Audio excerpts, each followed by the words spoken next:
Bonjour, bonjour la famille, comment allez-vous? Bien, j'espère. Bienvenue encore une fois sur votre plateforme, le son de votre, à votre programme, la marche des éveillés de la République. Aujourd'hui, nous allons, dans le cadre de ce programme, aborder, je pense, un thème très très important, comme davantage ceux que nous avons eu l'occasion d'aborder il y a quelques semaines. Le thème du jour est citoyen, nouveau architecte du changement. Vous savez, pendant longtemps, les peuples ont cru que tout venait d'en haut, tout viendrait d'en haut, en termes de changement. Qu'il suffisait d'élire un leader providentiel, qu'un homme pouvait, mesdames, mesdemoiselles et messieurs, à lui seul réparer un pays, qu'une poignée de dirigeants pouvait transformer une nation entière. Mais cette illusion, mesdames, mesdemoiselles et messieurs, nous a pour la plupart coûté cher. On s'est rendu compte qu'aucun pays ne peut se reconstruire sans la force collective de son peuple.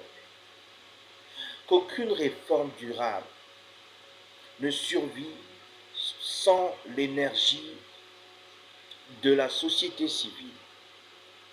Qu'aucune démocratie, mesdames, mesdemoiselles et messieurs, ne respire sans la vigilance citoyenne. Vous savez, la vérité est simple, et je le résume ainsi. Le premier moteur du changement, ce n'est pas l'État, c'est le citoyen. Cela signifie que dans ce cas, que le citoyen doit, pour le bien de la nation, faire appel, mesdames, mesdemoiselles et messieurs, à ce que l'on appelle communément la citoyenneté, pour envisager le changement au sein de la nation. Vous savez, mesdames, mesdemoiselles et messieurs,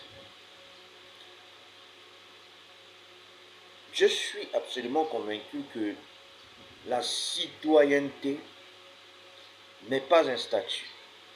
Non. Contrairement à ce que beaucoup en entendent penser. Mais c'est plutôt, c'est un rôle actif. Vous savez, être citoyen, ce n'est pas seulement avoir une carte d'électeur, mesdames, mesdemoiselles et messieurs. Ce n'est pas seulement voter ou se contenter d'aller voter tous les 5 ou 7 ans, contrairement à ce que beaucoup ont pu penser jusqu'à maintenant. Ce n'est pas seulement se plaindre à la radio ou sur les réseaux sociaux, comme nombreux d'entre vous ont pour habitude de le faire. Mais par contre, être citoyen, c'est, retenez-le bien, s'informer, comprendre, débattre, proposer, questionner, surveiller, exiger,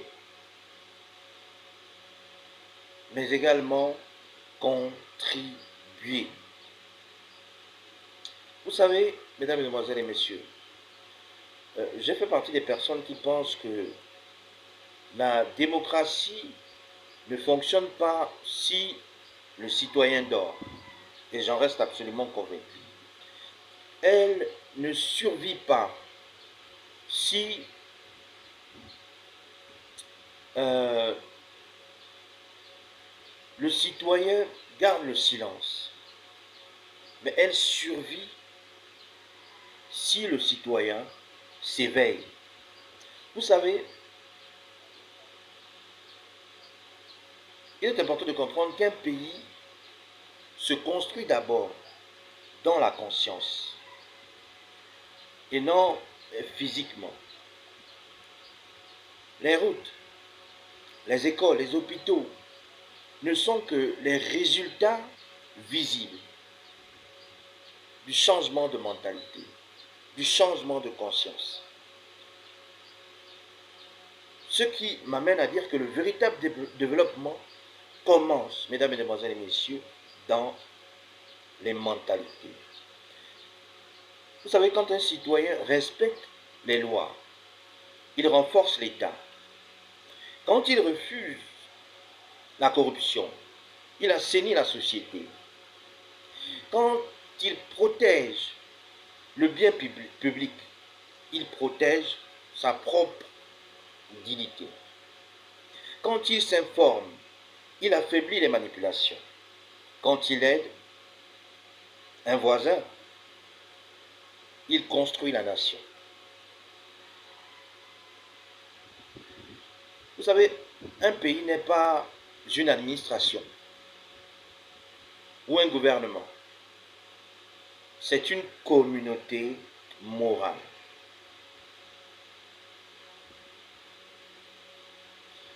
Vous savez, la plupart du temps, la force la plus sous-estimée d'une nation, c'est sa société civile, sous-estimée par les politiciens, par l'armée, par des hommes de pouvoir.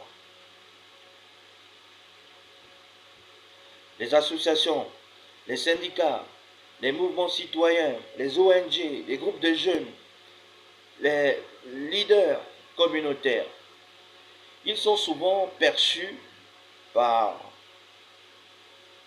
une certaine catégorie de personnes comme des observateurs. Mais dans les démocraties avancées, ils sont des acteurs stratégiques. Pourquoi? Parce qu'ils surveillent l'action publique, ils défendent les droits, ils proposent des solutions, ils forment les citoyens au quotidien, ils mobilisent les familles, mesdames, mesdemoiselles, messieurs, ils soutiennent les plus vulnérables. Vous savez, je fais partie des personnes qui pensent que là où la société civile est forte, l'État devient meilleur. La nation où la société civile est forte, l'État devient meilleur. Là où elle est faible, l'État dérive. Vous savez, il faut une participation citoyenne dans chaque nation qui aspire à la grandeur. La participation citoyenne, pour moi, est l'antidote à la confiscation du pouvoir. Quand les citoyens se taisent, mesdames, mesdemoiselles et messieurs, quelqu'un parle à leur place. Quand ils ne surveillent pas, quelqu'un abuse à leur place. Quand ils ne participent pas volontairement ou involontairement, quelqu'un confisque à leur place. Vous savez, un pouvoir qui n'est jamais contrôlé finit toujours par dériver. Et cela a été prouvé tout au long de l'histoire de l'humanité. Un gouvernement qui n'est jamais interrogé finit toujours par s'éloigner du peuple. Une administration qui n'est jamais évaluée finit toujours par se relâcher. Vous savez, la participation citoyenne, mesdames, mesdemoiselles et messieurs, n'est pas un décor, n'est pas juste une façade, comme beaucoup pourraient le croire. C'est un garde-fou démocratique. Vous savez, mesdames, mesdemoiselles et messieurs, au-delà de tout, je reste absolument convaincu que l'éducation civique est la base de tout changement durable, de tout changement à long terme. Vous savez, on ne peut pas demander à un citoyen de jouer un rôle qu'il ne comprend pas. On ne peut pas espérer une participation éclairée si l'on ne donne pas les outils intellectuels nécessaires à nous citoyens. L'éducation civique, mesdames, mesdemoiselles et messieurs, devrait être au centre de l'enseignement de nos citoyens. On devrait promouvoir comment fonctionne l'État à travers un certain nombre d'enseignements. Pourquoi les impôts existent? Comment sont votées les lois? Comment surveiller les institutions? Comment refuser la corruption? Comment participer au développement local? Vous savez, je reste absolument convaincu que la démocratie commence à l'école, pas dans les bureaux de vote, pas seulement en période électorale, mais sur le banc de l'école. Vous savez, dans une république, il existe, ou il devrait toujours exister, le pouvoir invisible des petits gestes. Vous savez, on pense toujours à tort ou à raison que les grands changements sont des grands événements. En réalité, un grand changement peut être composé d'une multitude de petites décisions. Une personne qui jette, par exemple, des déchets dans une poubelle plutôt que dans la rue, cet acte est considéré comme un petit changement. Mais à l'échelle nationale, mesdames, mesdemoiselles et messieurs, c'est un événement important.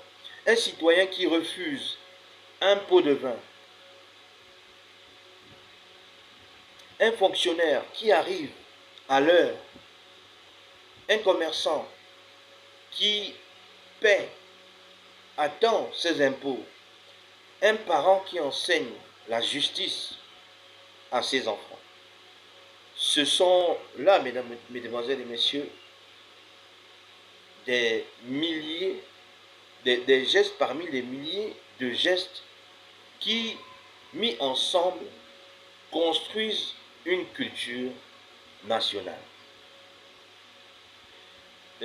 Vous savez, contrairement à ce que certains peuvent penser, je reste absolument convaincu que le changement n'est pas un miracle.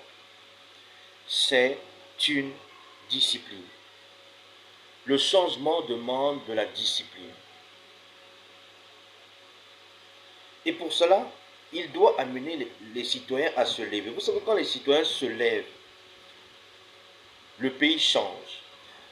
L'histoire a prouvé, mesdames, mesdemoiselles et messieurs, aucune oppression n'a résisté à la volonté d'un peuple organisé, informé et déterminé.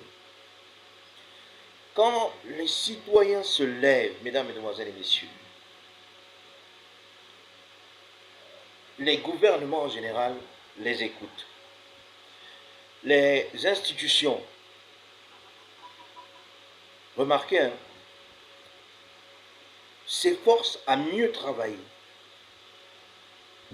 Les réformes, ou un bon grand nombre de réformes, deviennent possibles.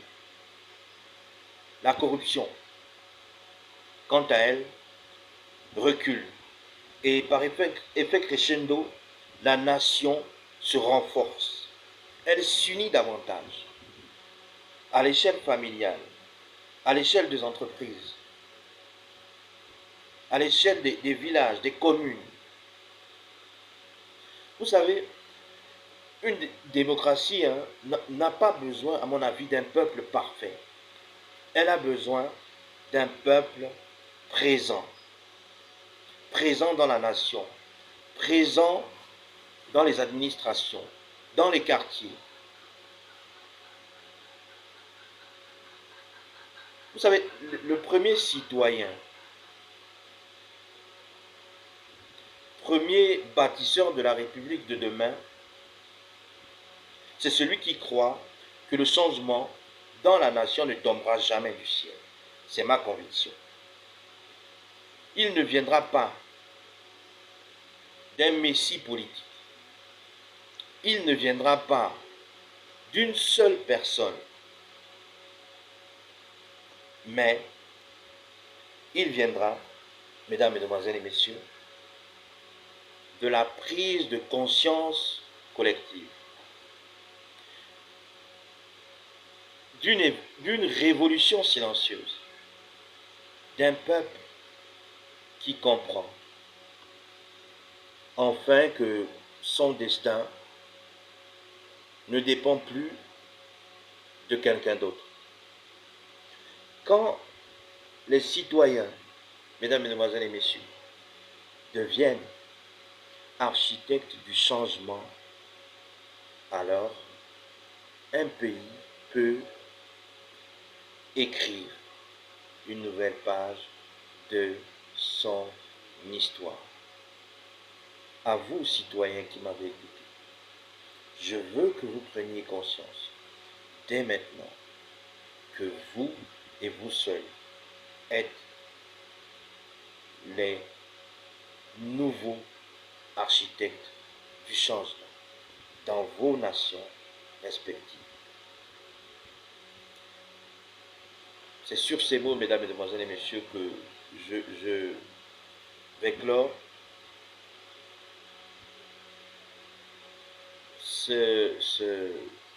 ce programme ou ce développement du sujet du citoyen nouveau architecte du changement.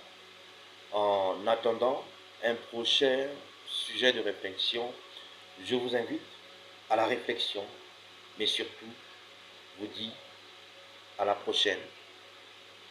À vous, les éveillés de la République, et que Dieu nous bénisse, mais surtout nous mette en marche pour le développement de nos nations respectives.